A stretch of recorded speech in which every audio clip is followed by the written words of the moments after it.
conquête de la souveraineté passe avant tout par l'exploitation des ressources nationales au profit de nos populations.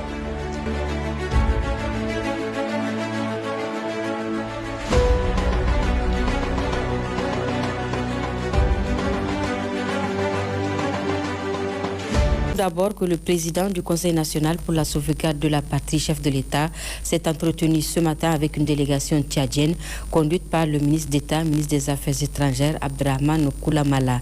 Il est porteur d'un message du président du Tchad, Mahamat Idriss Déby Itno. Les échos avec Jocelyne Amoussou et Ousmane Sani Abdou. Le président du CNSP, chef de l'État, le général de brigade Abdrahmane Tchani, en recevant cette délégation tchadienne, porteuse de messages de son homologue du Tchad, Mahamat Idriss Déby Itno, a eu un long tête-à-tête avec la dite délégation conduite par le ministre d'État, ministre des Affaires étrangères. Au centre de cet entretien, les questions de sécurité, surtout avec la récente attaque dans la région du lac Tchad. Son Excellence, M. Mahamat Idriss Déby Itno, qui devrait lui-même effectuer ce déplacement, mais suite aux événements douloureux qu'a connu mon pays avec les attaques terroristes dans le lac Tchad, le président de la République m'a chargé de venir transmettre à son Excellence, M. le président de la République du Niger, toute sa sympathie, sa fraternité, sa solidarité dans la phase actuelle que le Niger traverse à la recherche de sa souveraineté et à la recherche de sa propre voie pour reconstruire son pays. Nous avons aussi abordé les questions sécuritaires puisque ces questions sont à l'ordre du jour et le renforcement de nos relations bilatérales. Le Niger et le Tchad, qui entretiennent de bonnes relations, renforcées par la coopération économique, vont certainement dynamiser davantage la coopération dans le domaine de la sécurité où les deux pays travaillent déjà sur la sécurisation des frontières. Cela dit, le Premier ministre, ministre de l'Économie et des Finances, Ali Mohamed Lamine Zen, a présidé ce matin une rencontre avec une délégation du Fonds monétaire international. Par cette rencontre, les deux parties lancent la revue des programmes du FMI au bénéfice de la population nigérienne. C'était en présence du ministre délégué aux Finances et des membres du cabinet du Premier ministre, Lawali Moutari Maïnassara et Mahamadou Adamou. Autour du Premier ministre, ministre de l'Économie et des Finances, Ali Mohamed Lamine Zen, la délégation du Fonds monétaire international FMI qui séjourne à Niamey. Objectif lancé officiellement la mission des revues de programmes financées par le FMI. C'était pour lancer la mission de revues des programmes appuyés par le FMI. Nous avons discuté des orientations et grandes lignes directrices de cette mission qui porte sur la revue des programmes qui vise à renforcer la stabilité macroéconomique tout en jetant les bases d'une croissance inclusive et également promouvoir la résilience contre le changement climatique. Nous avons également discuté des perspectives à moyen et long terme de l'économie nigérienne ainsi que des politiques pour atteindre les objectifs de développement des autorités. Bon, c'était une visite de lancement de la mission, donc les impressions sont très bonnes, les lignes directrices sont très claires et nous allons travailler ensemble avec les autorités nigériennes pour pouvoir trouver un accord pour qu'on puisse conclure les revues dans les plus brefs délais. Cette rencontre entre l'État du Niger et le FMI vient témoigner la volonté des deux partenaires à œuvrer plus pour le développement du Niger et des Nigériens à travers l'accent particulier qui sera mis sur les secteurs sociaux de base conformément au programme de résilience pour la sauvegarde de la patrie du chef de l'État. D'autre part, le Premier ministre, ministre de l'Économie et des Finances, a présidé la cérémonie de signature d'un accord entre l'État du Niger et la société Starlink, une société spécialisée dans la fourniture de l'accès à l'Internet haut débit par satellite. C'était en présence des membres du CNSP. Nous retrouvons Lawali Moutari Menassara et Mahamadou Adamou. C'est un vent nouveau qui souffle désormais au Niger en matière de connexion Internet haut débit. Par cette signature, l'État du Niger et la société Starlink œuvrent ensemble pour redynamiser l'administration en rehaussant le taux de pénétration mobile. Le Premier ministre, ministre de l'Économie et des Finances, Ali Mohamed Lamine Zen, présidant la cérémonie de signature en présence des membres du Conseil national pour la sauvegarde de la patrie, se réjouit de cet accord qui va beaucoup révolutionner le secteur. Même sentiment partagé par le représentant de la société Starlink qui a exprimé sa satisfaction pour l'installation de sa société au Niger. Pour le ministre de la Communication, des Postes et de l'économie numérique, avec cette société et la qualité de ses services, c'est un important changement qui sera opéré. Le Niger va profiter de cette technologie de dernière génération à basse altitude, comme je l'ai expliqué tout à l'heure, où la latence est trop faible, contrairement aux satellites haute altitude. Et ça va permettre à tous les Niger de profiter des bienfaits de cette technologie de très haut débit. Donc on parle de 200 mégabits par seconde, ce qu'aucun opérateur ne permet d'avoir aujourd'hui à un coût très bas, autour de $40, ça veut dire 24 000 ou 25 000 le mois. Et ça permet aussi d'avoir une couverture réseau assez élargie. Aujourd'hui, nous avons un taux de couverture passable. Avec ça, nous pouvons avoisiner 80 voire 100% de couverture réseau. Parce que tout le territoire du Niger est couvert par les satellites de Starlink. C'est très important. Et ça permet, comme je l'ai dit également, à tous les acteurs économiques, à toutes les écoles, à toutes les universités d'avoir une connectivité, à la médecine, à l'agriculture, de profiter très facilement de cette technologie-là de très haut débit. Toutes les commodités que peut respecter un opérateur fournisseur d'accès à Internet ont été respectées dans ces cas de charge. Cette cérémonie s'est déroulée en présence des membres du cabinet du Premier ministre et des responsables du ministère de la Communication, ainsi que ceux de l'autorité de régulation de la communication et de la poste ARCEP. Le ministre de l'Agriculture et de l'Élevage a présidé ce matin en présence de la ministre de l'Énergie la cérémonie de lancement de la 4e édition de la Journée nationale de l'oignon à travers la Fédération des unions des femmes pour la filière oignon à Niamey. Cette rencontre a pour objectif d'offrir un cadre opportun aux producteurs, exportateurs et transformatrices afin que la filière maintienne sa part de marché en Afrique de l'Ouest. Naïtoulaye Hassan et Ousmane Konaté. La valorisation de l'oignon violet de Galmi au Niger passe par la transformation et l'industrialisation. C'est le thème retenu pour cette 4e édition de la Journée nationale de l'oignon. En effet, la transformation de l'oignon renforce le développement socio-économique du pays. C'est dans cette optique que la Fédération des femmes transformatrices de l'oignon s'est engagée à relever ces défis. Cette jeune structure a été créée par arrêté numéro 067 0809-2020 et regroupe à son sein 5 unions, à savoir Kokarimata, Hamdala, Matamada, Union Matamadawa, Tawa et Maradi, Kouzari, avec son actif d'environ 500 femmes composées de transformatrices, vendeuses et productrices d'oignons. En effet, les soucis de ces vaillantes femmes est de contribuer sans relâche aux actions de développement et à l'amélioration de leurs conditions de vie. C'est pourquoi nous organisons chaque année une journée nationale de l'oignon du Niger. À travers cette activité de transformation de l'oignon qui constitue une richesse nationale, la ministre de l'Énergie, Mme Amadou Hawa, a remercié ces braves femmes qui continuent toujours de contribuer au développement de notre pays. La valorisation de nos richesses nationales constitue une des priorités des autorités de la transition dans le cadre de la conquête de notre souveraineté totale conformément au programme de résilience pour la sauvegarde de la patrie. Madame la Présidente de la Fédération des unions des femmes pour la filière, votre engagement à travers la célébration de cette journée, l'exposition des différents produits dérivés de l'oignon et le thème de la présente journée nationale, à savoir la valorisation de l'oignon violet du Galmi au Niger, passe par la transformation et l'industrialisation, s'inscrit sans doute dans le programme de développement tant prôné par les autorités de notre pays. Quant au ministre de l'Agriculture et de l'Élevage, il a également encouragé ces femmes tout en leur assurant le soutien de son département ministériel. Au Niger, on estime la production et la commercialisation de l'oignon de 25 à 30 000 tonnes par an depuis les années 60. Toutefois, au cours des 10 dernières années, les producteurs ont été capables d'accroître la production tout en supprimant les obstacles les plus contraignants pour porter à plusieurs centaines de tonnes par an.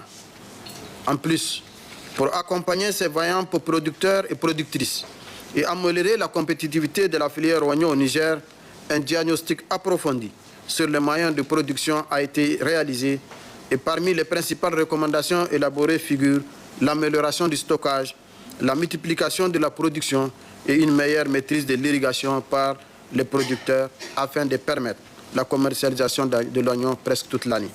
La rencontre d'aujourd'hui, qui consacre la journée nationale de l'oignon, offre un cadre opportun aux producteurs, exportateurs, transformatrices et entreprises du secteur alimentaire et consommateurs pour tirer profit des avantages par rapport à l'offre et à la demande afin que la filière oignon maintienne sa part de marché en Afrique de l'Ouest. Au cours de cette cérémonie, des témoignages de satisfaction ont été décernés à plusieurs personnes qui ont contribué avec courage, détermination et loyauté à la promotion des activités de la Fédération FIFONIA-Lanta. Il faut aussi retenir qu'à travers la Fédération des unions des femmes pour la filière oignon de Niamey, 30 jeunes filles ont bénéficié d'une formation en séchage et en transformation de l'oignon. Ainsi, une visite guidée des stands d'exposition de ces braves femmes qui continuent d'améliorer chaque jour un peu plus leur production ainsi que leur cadre de travail a marqué la fin de ce lancement. Voilà, au Salon international de l'artisanat de Ouagadougou, SIAO 2024, l'on a procédé dimanche dernier à la célébration de la journée dédiée au pays, le Niger et le Mali. À cette occasion, la ministre en charge de l'artisanat du Niger a été élevée par les plus hautes autorités burkinabées au grade d'officier de l'ordre de l'étalon à titre exceptionnel. Envoyés spéciaux Gérard Ablaziz et Issouf Samela. Le Niger et le Mali, pays invités spéciaux du Salon international de l'artisanat de Ouagadougou, SIAO 2024, qui a débuté le 25 octobre dernier, ont eu droit ce dimanche à la journée qui leur est dédiée. Et ce sont les hymnes nationaux des 3 pays membres de l'AES qui ont donné le ton à cette célébration. Après l'exécution des chants patriotiques, les ministres du Mali et du Niger en charge de l'artisanat ont pris la parole tour à tour pour saluer l'initiative du pays des hommes intègres. Le SIAO, Salon international de l'artisanat de Ouagadougou, c'est 34 années d'efforts opiniâtres, 30 années de créativité, au fil desquelles le SIAO s'est densifié, diversifié, étendu, remportant des succès fulgurants d'édition en édition. Permettez-moi de rendre un vibrant hommage au père fondateur, le capitaine Thomas Sankara et ses compagnons. Mais je voudrais saluer tous les hommes et femmes qui ont conduit le SIAO jusqu'à cette 17e édition que nous vivons en ce moment. Dans le contexte sécuritaire difficile imposé à nos peuples, les peuples du Sahel, réussit l'organisation d'un événement d'une telle envergure est tout simplement une victoire sur la crise. Permettez-moi de saluer chaleureusement les autorités burkinabées dont l'accueil exemplaire et la générosité nous honorent. Je souhaite également rendre hommage au président du Burkina Faso, le capitaine Ibrahim Traoré, dont l'engagement en faveur du développement de la culture, de l'artisanat et du tourisme est une source d'inspiration pour nous tous et un modèle de vision pour l'Afrique. En cette journée mémorable, je me fais également le porte-parole de haute autorité du Niger en transmettant leurs salutations distinguées et leurs vœux de succès pour cette manifestation. Nous dirigeons notamment le général de brigade Abdrahman Chani, président du Conseil national pour la sauvegarde de la patrie, et notre premier ministre, ministre de l'économie et des finances, Ali Mohamed Lamine Zen, qui soutiennent sans relâche le secteur de l'artisanat nigérien, témoignant ainsi de notre détermination commune à promouvoir et valoriser nos patrimoines culturels respectifs. Les 3 ministres en charge de l'artisanat du Burkina Faso, du Niger et du Mali ont ensuite procédé à des échanges de présents. Ces cadeaux sont composés d'œuvres artisanales des pays respectifs. Puis, le Burkinabé a élevé son homologue nigérienne au nom des plus hautes autorités burkinabées au grade d'officier de l'ordre de l'étalon. Dans l'allocution qu'il a prononcée à cette occasion, Serge Kouda s'est appesanti sur les innovations majeures apportées au SIAO 2024, dont le thème est artisanat africain, entrepreneuriat des jeunes et autonomisation. L'instauration de pays invités spéciaux et un cadre d'exposition dénommé Village de l'Alliance des États du Sahel. Cette innovation fait partie des nombreuses actions par lesquelles le gouvernement du Burkina Faso, du Mali et du Niger expriment leur volonté commune d'œuvrer à l'unisson pour le renforcement de leur coopération et pour une approche harmonisée dans le développement des secteurs stratégiques au niveau politique, économique, culturel, artisanal et j'en passe. Ce cadre d'exposition que son Excellence le capitaine Ibrahim Traoré, président du Faso, chef de l'État, a instruit et a également visité en marge de la cérémonie officielle d'ouverture du CIAO, répond à un impératif, celui de promouvoir la richesse du patrimoine artisanal de l'espace AES en donnant l'occasion de mettre en lumière le génie créatif de ses artisans. Il constitue non seulement une opportunité pour présenter les atouts et le savoir-faire dans le domaine culturel et artisanal, mais également un lieu de partage d'expériences en vue de renforcer les liens entre les acteurs de l'AES dans la perspective de partenariats fructueux. Mesdames et messieurs, la célébration de la journée des pays invités spéciaux et du village de l'AES ambitionne de conforter l'image de notre espace qui est celui de 3 peuples solidaires, unis, forts et résilients, malgré le contexte sécuritaire difficile. Cette journée a été marquée également par la visite guidée des stands des pays de l'AES au niveau du village de l'AES notamment. Il faut retenir que le Niger et le Mali prennent part à l'événement avec une centaine d'artisans chacun. La visite a permis aux officiels de découvrir et d'apprécier la richesse, la diversité et la qualité de l'artisanat de ces 2 pays, mais aussi du pays hôte.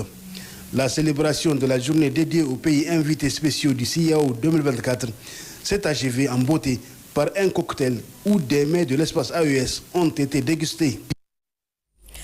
Voilà la suite de cette édition. Le gouverneur de la région d'Agadez a officiellement lancé ce matin au centre hospitalier régional les activités du projet de lutte contre la cécité, une cérémonie couplée à la campagne gratuite des soins oculaires. C'était en présence de l'ambassadeur d'Arabie Saoudite. Le compte rendu de Salamatou Rabiou et Mahamadou Dodo Soleil. Cette cérémonie consacre le lancement du projet Nour As-Saoudia pour la lutte contre la cécité au Niger en général et dans la région d'Agadez en particulier. Et ceci est parrainé par l'ambassadeur du Royaume d'Arabie Saoudite au Niger à travers le Centre Roi Salman de secours et des actions humanitaires et en collaboration avec le complexe ophtalmologique Makka Maradi et financé par la Fondation internationale Al-Bassar. Plusieurs faits ont marqué la cérémonie, dont l'intervention de l'administrateur délégué de la commune urbaine d'Agadez, le directeur régional de la santé publique d'Agadez, qui ont réitéré leur reconnaissance à l'endroit des autorités saoudiennes pour cette action salvatrice à l'endroit de la population. Ensuite, s'en est suivi celle du représentant de la Fondation internationale Al-Bassar et de l'ambassadeur du Royaume d'Arabie Saoudite qui ont indiqué que cette réalisation consiste à venir en aide aux populations nécessiteuses. Pour sa part, le gouverneur de la région d'Agadez, il a salué l'initiative de ce projet qui vient renforcer la coopération entre le Niger et le Royaume d'Arabie Saoudite. Ce projet qui concerne plus de 15 000 bénéficiaires rentre dans le cadre de la coopération entre la République du Niger et le Royaume d'Arabie Saoudite dans les domaines sanitaires et humanitaires. Pour la région d'Agadez, le nombre annuel de cataractes attendus concerne près de 12 000 cas. En effet, le service d'ophtalmologie du centre hospitalier régional a mené pour le premier semestre 2024 environ 900 consultations, dont 350 chirurgies de la cataracte. Cette campagne vient donc à point nommé pour traiter chirurgicalement les personnes atteintes de cette pathologie incapacitante et cécitante. À cet effet, la présente campagne qui va du 27 au 31 octobre 2024 a pour objectif de consulter 5 000 personnes et d'opérer 400 cataractes. Permettez-nous donc de saluer à juste titre la coopération exemplaire avec le Royaume d'Arabie Saoudite qui appuie la population du Niger dans plusieurs domaines. La cérémonie a pris fin avec la visite guidée au niveau du centre ophtalmologique du centre hospitalier régional d'Agadez. Le gouverneur de la région de Niamey a présidé hier la cérémonie de réception de salles de classe réhabilitées et équipées de l'école de l'amitié Chine-Niger Bukoki 1, des réalisations effectuées grâce à la coopération. La conquête de la souveraineté passe avant tout par l'exploitation des ressources nationales au profit de nos populations.